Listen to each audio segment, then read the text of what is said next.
टाटा पॉवरच्या वीज बिलामध्ये वाढ झाल्याच्या माहितीवरून भाजपा आमदार मनीषा चौधरी आक्रमक. टाटा पॉवरच्या अधिकाऱ्यांची घेतली भेट, अधिकाऱ्यांकडून बिलवाढ करणार नसल्याचं लेखी पत्र सुपूर्द. साधारण माणसाला तर हेच होणार नाही आणि ज्यांचे 300 युनिट आहेत त्यांना तर डायरेक्ट 6 रुपये 97 पर युनिट. साधारण माणसाचे 300 युनिट तर होत आहेत, 6 रुपये 97 पर युनिट पकडलं तर 7 रुपये जवळजवळ होतं प्लस जीएसटी.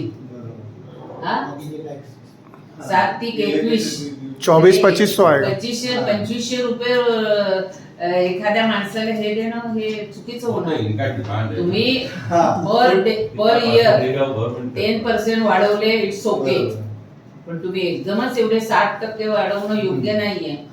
म्हणून मी तुम्हाला आज द्यायला आले. ह्याच्यात जर तुम्ही काही आम्हाला न विचारता दरवाढ केली, पूर्ण गणपत पाटील नगर इकडे घेऊन या. बरोबर. नाही पूर्ण आम्ही जे रेट इन्क्रीज करायला हे केलं होतं त्याच्यावर सुप्रीम कोर्टाचे स्टे आले होते, MRC जे केलं होतं. त्यामुळे जो आपला दर ग्रॅज्युअली इन्क्रीज झाला पाहिजे होता. म्हणजे समजा आता आपण म्हणतो एक्झाम्पल म्हणून 3 रुपये रेट असेल तर तो नेक्स्ट इयरला 3.5 रुपये झाला पाहिजे होता.